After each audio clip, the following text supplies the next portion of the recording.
IMF نے سری لنکا کو کہا کہ اپنی فوج پہلی قسط میں 30% کم کرو، دوسری قسط میں 50% کم کرو، تب تمہاری ہم مدد کریں گے۔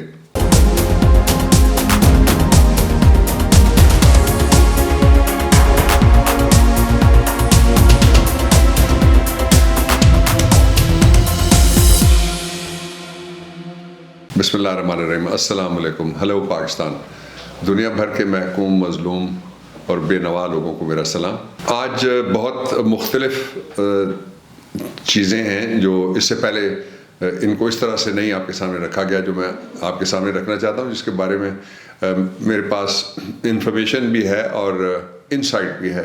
سب سے پہلے یہ کہ وہ کون سا ملک ہے جس کو IMF نے کہا ہے کہ اپنی فوج کی تعداد آپ کم کریں، اپنی فوج ریڈیوس کریں۔ کس ملک کو IMF نے کہا ہے، کلیئرٹی کے ساتھ میں بتانا چاہتا ہوں۔ دوسرا یہ ہے کہ اس طرح کے حالات جب پاکستان میں پیدا ہونا شروع ہوئے کہ اکنامک میلٹ ڈاؤن جن کے نتیجے میں آ سکتا تھا اور ڈیفالٹ آ سکتی، تو عمران خان نے ایک قومی لیڈر کی حیثیت سے، لیڈر کے 3 فرائض ہوتے ہیں، ایک تو قوم کی رہنمائی اور تربیت کرنا، دوسرا اس کا فرض ہوتا ہے ان کو ٹوٹل سچ بتانا، اور تیسرا ان کی امید ملک کے بارے میں اور فیوچر کے بارے میں ٹوٹنے نہیں دیتا۔ یہ this is the concept of the global leadership. لیکن یہاں یہ ہوا کہ کہا گیا کہ عمران خان کے خلاف آرٹیکل 6 کا مقدمہ دائر کرنا چاہیے، اس لیے کہ وہ یہ کہتا ہے، کہا تھا نا اکبر الہ آبادی نے، کسی نے رپٹ یہ جا کر کے لکھوائی ہے تھانے میں کہ اکبر نام لیتا ہے خدا کا اس زمانے میں۔ اب سارے وہی کہہ رہے ہیں، جو یہ مطالبے کر رہے تھے وہ بھی ساری بات وہی کہہ رہے ہیں۔ لیکن اس سے پہلے میں یہ 2 چیزیں اور پھر آج ہم کہاں کھڑے ہیں اس کے بارے میں اور آگے کیا ہونے والا ہے اس کے بارے میں آپ کو بتاؤں گا۔ لیکن اس سے پہلے میں ایک انتہائی امپورٹنٹ، سب سے انتہائی امپورٹنٹ بات میں آپ کے سامنے کرنا چاہتا ہوں۔ وہ یہ ہے کہ جو بشرا بیگم ہے، بشرا عمران خان، وہ ایک گھریلو خاتون ہے جن کا سیاست کے ساتھ کوئی تعلق نہیں ہے۔ یا جو سیاسی خواتین بھی ہیں، آپ نے دیکھا کہ جو موجودہ امپورٹڈ پرائم منسٹر ہے، اس کی بیوی، بچے، بچیاں، سمدھی، داماد، وہ سارے کے سارے کرپشن میں چارج ہوئے، اس لیے کہ وہ پیسے بناتے تھے۔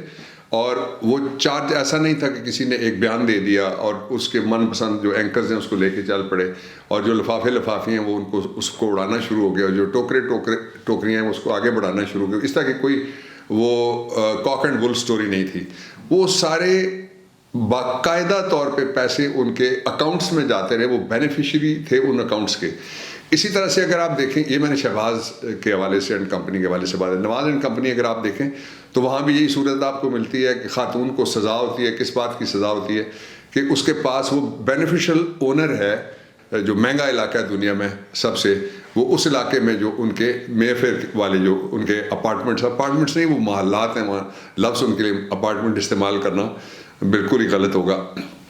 پھر اور تیسرا یہ ہے کہ میں ذاتی زندگی اور اخلاقی کسی بات کے بارے میں کبھی بھی نہیں گیا، نہ اس میں پڑھنا چاہتا ہوں، لیکن جو اگر ان کے بیان آپ نکال کے دیکھیں، جس طرح سے انہوں نے کہا کہ ایسی ویڈیوز ہیں کہ وہ پھر تم منہ نہیں دکھا سکو گے، میرے پاس فلانے کی بھی ویڈیو ہے، پھر وہ ویڈیوز ہیں میرے پاس جو تم دیکھ نہیں سکو گے، پھر میں جب یہ کھولوں گی تو تمہیں پتہ ہی نہیں ہے میں اس میں کیا ہے، اور مجھے بالکل اچھا اس بلیک میلنگ کا نتیجہ یہ نکلا کہ اس کو ریلیف مل گیا۔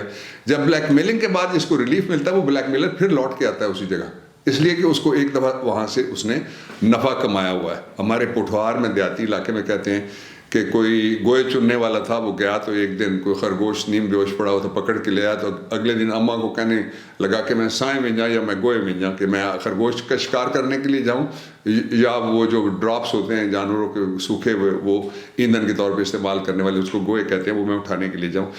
اب یہ ایک اس کا پہلو ہو گیا۔ اس کا ایک اور پہلو جو بہت امپورٹنٹ ہے وہ یہ ہے کہ کسی پولیٹیکل معاملے میں بشرا بیگم نے کبھی شرکت نہیں کی۔ اور تیسرا جو ہے پہلو، وہ اس سے بھی امپورٹنٹ ہے، وہ یہ ہے کہ وہ گھر سے ہی نہیں نکلی۔ میرے خیال میں عمران خان بتا رہے تھے کہ وہ کوئی 2 یا 3 دفعہ وہ باہر جا کے کھانا انہوں نے میاں بیوی نے کھایا، تو پھر وہ ایک پردہ دار خاتون ہے۔ اور پھر یہ کہ وہ خاتون ایسی نہیں ہے کہ جو جا کے لندن میں شاپنگ کرتے ان کی کوئی تصویر آئے اور کوئی برانڈز انہوں نے جا کے خریدے ہوں اور جن کے بارے میں ان کو نہ پتا ہو کہ منی کہاں سے آئی ہے اور اس کی ٹریل کہاں سے آئی ہے۔ وہ ایک صاف ستھرا، ایک گھریلو، جس طرح ایسٹرن ماحول ہوتا ہے اس میں رہنے والی ایک خاتون ہے۔ اچھا، پھر دوسرا یہ کہ وہ صوفی ازم پہ بلیو کرتی ہیں۔ صوفی ازم پہ میں بھی بلیو کرتا ہوں، بے شمار دوسرے لوگ ہیں جو صوفیزم پہ بلیو کرتے ہیں. اور وہ تیسری جو امپورٹنٹ بات ہے ان کے حوالے سے وہ یہ ہے کہ ان کا کسی انتظامی معاملے میں پاکستان تحریک انصاف ہو, پنجاب کی گورنمنٹ ہو, مرکز کی گورنمنٹ ہو, اس میں انہوں نے نہ کبھی کوئی خواہش رکھی ہے, نہ ان کو کوئی ضرورت ہے, اور نہ اس طرف ان کی کوئی توجہ ہے. ہاں ایک ان کا جو گناہ ہے وہ میں آپ کے سامنے ضرور, اور ایک خطا ہے وہ آپ کے سامنے میں ضرور, اور ایک غلطی ہے وہ میں آپ کے سامنے ضرور رکھنا چاہوں, انہوں نے عمران خان سے شادی کر لی ہے. اب جنہوں نے عمران خان کو شکار کرنا ہے, پاکستان تحریک انصاف کے پاس برانڈ عمران خان ہے, پاکستان کے پاس بھی برانڈ عمران خان ہے, فیوچر کے لیے بھی برانڈ عمران خان ہے. عالمی سطح پہ آپ جاتے ہیں کسی سمٹ میں, کسی کانفرنس میں, برانڈ آپ کے پاس کون ہے؟ عمران خان ہے. باقی لوگ ان کے بارے میں عجیب و غریب قسم کی نفرت کا اظہار کرتے ہیں, اس لیے کہ ان کو پتہ ہے کہ ہمارے ملکوں میں پیسے چوری کر کے انہوں نے رکھے, اور ڈکیتیاں ہماری پاکستان کا لوٹ کے باہر لے کے آ گئے. جب سے عمران خان نے 2 کام کرنے شروع کیے ہیں. سب سے پہلا کام اس نے یہ کرنا شروع کیا کہ لوگوں کو حقیقی آزادی ہونی چاہیے, کہ وہ اپنا, یعنی اس طرح سے یہ تاثر پچھلے 35-40 سال میں بنایا گیا کہ صرف 2-4 لوگوں نے کسی بند کمرے میں بیٹھ کے لیڈر بننا ہے, پبلک بانجھ ہو گئی ہے, ان کی اوپینین کوئی نہیں رہی, ان کا کوئی ایک قومی بیانیہ کوئی نہیں رہا. اس لیے لیڈر بنیں گے کام وہ میں اس کو اتفاقیہ فاؤنڈری کہتا ہوں, کہ اتفاقیہ فاؤنڈری کے اندر جو 2-4 لوگ بیٹھیں گے اور وہ بیٹھ کے لیڈر بنائیں گے. عمران خان نے اس سے انکار کیا. اب پنجاب نے مرد انکار کا ساتھ دیا, ایک دفعہ انکار نہیں کیا پنجاب نے. اب یہ چوتھا انکار ہے. پہلا انکار تب تھا جب 20 لوٹے ان کی سیٹوں پہ زبردست مار پڑی لوٹوں کو, اور لوگوں نے ان کا سوشل بائیک آؤٹ کیا, اور پولیٹیکلی ان کو کسی کام کا نہیں چھوڑا. دوسرا تب ہوا جب انہوں نے رجیم چینج کی تھی. رجیم چینج کے نتیجے میں لوگ سڑکوں میں باہر آئے. سب سے زیادہ لوگ پنجاب میں کہتے تھے یہ تو شریفوں کا علاقہ ہے, اور یہ تو اسٹیبلشمنٹ کا علاقہ ہے, یہ تو فلانے کی جیب کی گھڑی ہے, یہ تو فلانے کی پاکٹ کے پچھلی طرف ڈالنے والا بٹوا ہے, جس کو عجیب نام رکھے ہوئے تھے پنجاب کے. وہ حقیقی پنجاب نہیں, وہ مینیجرز کا پنجاب تھا. یہ تو شیروں دلیروں کی سرزمین ہے. تو وہ باہر نکلے. تیسری دفعہ اس وقت ہوا جب عمران خان نے کئی حلقوں سے الیکشن لڑا. بڑے جو قادری تھے, اور پورے پاکستان میں ان کو چاروں شانے جیت کیا. پنجاب میں جو تھے وہ بھی جیتے. پھر کیا ہوا, 2 دفعہ اس کے علاوہ, 3 یہ ہو گئے, 2 دفعہ اس کے علاوہ. ایک دفعہ پہلے گورنمنٹ ٹوٹی, پنجاب کی امزاد شاہ باز کو ککڑی بنا کے پر اتار کے ہم نے بھیجا گھر. اور دوسری دفعہ اب پھر ہوا, پھر پنجاب کھڑا ہو گیا. یہ وہی پنجاب ہے جہاں پہ نویں خبر آئی ہے اور خضر ساڈا بھائی ہے, اور یہ وہی پنجاب ہے جہاں پوری رات میں 2 دفعہ پوری اسمبلی نے پلٹے کھائے تھے. وہ پنجاب کھڑا ہو گیا اپنے پاؤں کے اوپر. لوگوں کو کہا گیا کہ سرخ لکیر ہے, میں نے کہا تھا وہ سبز ہو جانی ہو گئی, آپ نے دیکھ لیا. پھر کہ جی ان میں کیپیسٹی نہیں ہے, کہ یہ ان کے ساتھ وہی نہیں ہے جو اختیار دیتا ہے اسمبلیاں توڑنے کا. اسمبلیاں توڑ کے بھی ہم نے دکھا دی ہیں, باقی بھی ٹوٹیں گے, آپ دیکھیں گے انشاءاللہ العزیز. تو یہ وہ مسئلہ ہے جس کی وجہ سے وہ عمران خان کا جب شکار کرتے ہیں تو بشرا بی بی بہانہ ہے, عمران خان نشانہ. یہ یاد رکھیں پاکستان تحریک انصاف کے لوگ اور جو آزاد ذہن سے سوچنے والے ہیں, کہ ان کے پاس کوئی سافٹ ویلی نہیں ہے. وہ چونکہ گھریلو خاتون ہے, اور ظاہر ہے گھریلو خاتون پہ جب جائے تو خاوند کے دل میں خفگی پیدا ہوگی, اور خاوند کے دل میں ایک ہیجان بھی پیدا ہو سکتا ہے. وہ ان ساری چیزوں سے اگرچہ ماورا آدمی ہے, کھلاڑی ہے, لیکن یہ انتہائی قابل مذمت, انتہائی شرمناک, انتہائی بلو دی بیلٹ, انتہائی گری ہوئی لینگویج اس کے لیے اور گرے ہوئے پروپیگنڈے اس کے لیے استعمال ہوتے ہیں. اور میں یہ بات آج کیوں کہہ رہا ہوں, اس لیے کہ کچھ اور آڈیوز کی تیاری ہو رہی ہے. جس طرح سے یہ وائسز مکس کر کے وہ آڈیو بناتے ہیں, چیف جسٹس سے لے کے جتنی ان کی پڑھی ہیں ان کے منہ کے اوپر, اور ان کی اپنی آڈیوز ایسی ہیں کہ ہر آڈیو میں ایک مقدمہ بنتا ہے. مثال کے طور پہ ایک اگر پرائم منسٹر کو اس کی بھتیجی یہ بتا رہی ہو کہ تم نے فلانے وزیر کو ہٹانا ہے, فلانے وزیر کو لگانا ہے, تو یہ مصطفیٰ ایمپیکس کیس کی خلاف ورزی ہے. یہ تو پتہ نہیں آرٹیکل 5 میں جاتا ہے یا آرٹیکل 6 میں جاتا ہے, اس پہ ذرا ایگزامن کرنا پڑے گا مجھے ڈیپلی. دوسرا اس کا جو پہلو ہے وہ اس سے بھی زیادہ خطرناک ہے. وہ یہ ہے کہ وہ آڈیوز کے اندر پوری گورنمنٹ کو چلاتے ہوئے اور گورنمنٹ کے پیسے رشوت کے طور پہ مختلف میڈیا سیلز کو دیتے ہوئے یہ مریم ہے, اور یہ مریم کے کرتوت ہیں. مریم کے جھوٹ آپ جانتے ہیں, کلبری فونٹ سے لے کے آگے تک. تو یہ وہ سارا پہلو تھا جو میں نے کہا میں آپ کے سامنے رکھوں. اب میں دوسری بات پہ آپ کو لے کے چلتا ہوں. وہ یہ ہے کہ جب عمران خان نے یہ کہا کہ یہ ملک ڈوب جائے گا اور ٹیل سپن کرتی ہوئی, یعنی سر اس کا اکانومی کا نیچے ہو جانا ہے اور دم اس کی اوپر ہو جانی ہے, تب کوئی نہیں مانتا تھا. آج 275 روپے میں ڈالر کوئی نہیں مل رہا. آج لوگ کھانے پینے کے لیے ایک انتہائی بڑا ناقد ہمارا, میں آج ایک ڈویژن بینچ کے پاس پیش ہوا تھا اسلام آباد ہائی کورٹ میں, انگلش جرنلسٹ ہے وہ, اس نے جو باتیں میرے سامنے کی ہیں میں نے کہا کہ یہ سارا تمہیں نصیب ہو، یہ تو تم مانگ رہے تھے. وہ کہتے کہ مجھے کہنے لگا کہ جب آپ فلانے سیاسی جج کی مخالفت کرتے تھے ہم سارے ساتھ تھے، تب ہم آپ کو غلط سمجھتے تھے.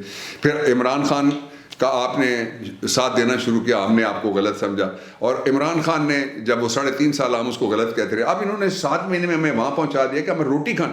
میں نے کہا تو یہ پھر اللہ آپ کو نصیب کرے اس طرح کا ساتھ جو آپ چنتے ہیں. The man is known by the company he keeps. تو وہ جو میں دوسری طرف لے جانا چاہ رہا ہوں آپ کو، وہ جو آرٹیکل 6 کا مطالبہ کر رہے تھے، عمران خان نے جو کہا تھا، میں نے آپ کو کچھ ایک سے پہلے میرا آپ ولاگ نکال کے دیکھ لیجیے. ولاگ میں نے کہا ہے آپ کو کہ وہاں ایجنڈا کیا تھا، ہڈن ایجنڈا اور ان اناؤنسڈ ایجنڈا کیا تھا. وہ میں نے اپنے ایک کالم میں بھی لکھا، دنیا نیوز میں جو چھپتا ہے میرا کالم منڈے کو بھی اور فرائیڈے کو بھی. اور میں نے وہ آن ریکارڈ بھی کہا. عمران خان نے اس سے بہت پہلے کہا تھا کہ پاکستان کے جو اسٹریٹجک اثاثے ہیں، وہ اسٹریٹجک اثاثے ہمارے پاس کیا ہے، ایٹم ہے، ان کو خطرہ ہے.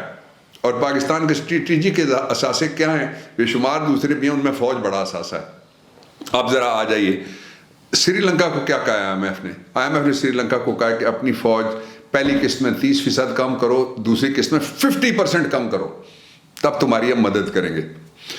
مصر کو کیا کہا ہے، یہی بات کہی ہے اس نے مصر کو کہی ہے، تب ہم تمہاری مدد کریں گے. اور بھی میں مثالیں دے سکتا ہوں، میرے پاس تھوڑا سا اور بھی میٹیریل ہے، میں اس سے آگے نہیں جانا چاہتا، میں نا امیدی نہیں پیدا کرنا چاہتا. اتنا میں آپ کو ضرور بتا دوں کہ عمران خان جو بھی کہتا ہے وہ 100% ناپ تول کے کہتا ہے، اور 100% اپنے ویژن کی بنیاد کے اوپر اور معلومات کی بنیاد کے اوپر وہ کہتا ہے. اس لیے اب میں آپ کو تیسری طرف لے کے چلتا ہوں. آج آپ کا ملک کہاں پہ کھڑا ہے؟ آج آپ کا ملک ڈیفالٹ تو چھوڑ دیجیے، وہ تو کب کی ہو چکی ہے، اس کی اناؤنسمنٹ نہیں کر رہے. جب آپ کے وزیر یہ کہتے ہیں کہ پورے ملک میں اندھیرا چھانے والا ہے، تو ہم کہاں کھڑے ہیں؟ جب آپ کے وزیر یہ کہتے ہیں کہ ایک وزیر خزانہ یہ کہتا ہے، اسی گورنمنٹ کا دوسرے وزیر خزانہ کو کہتا ہے کہ اس نے پاکستان کو مروا دیا ہے، تو پھر اب ہم کہاں کھڑے ہیں؟ جب آپ کو آئی ایم ایف کہتا ہے کہ یہ آپ کا ریفارم کا پروگرام ہوگا جس میں سے آپ نے یہ اتنے پیسے سلیش کرنے ہیں جو گورنمنٹل اخراجات ہیں، تو گورنمنٹل اخراجات تو ہمارے 3 ادارے ہیں، ایک ہماری گورنمنٹ ہے، دوسری ہماری عساکر ہے، تیسری ہماری عدلیہ جس میں سب سے زیادہ بلک پیسہ جاتا ہے. تو یہ کہاں لے جایا گیا، ہمیں کہاں پہنچایا گیا؟ میرے پاس اور بھی کچھ ہے، کل بات کروں گا آپ سے، میں لمبی بات نہیں کرنا چاہتا. کہتے ہیں کہ خیر الکلام ما قل و دل. جیتے رہیے، کل پھر بات کروں گا. پاکستان زندہ باد.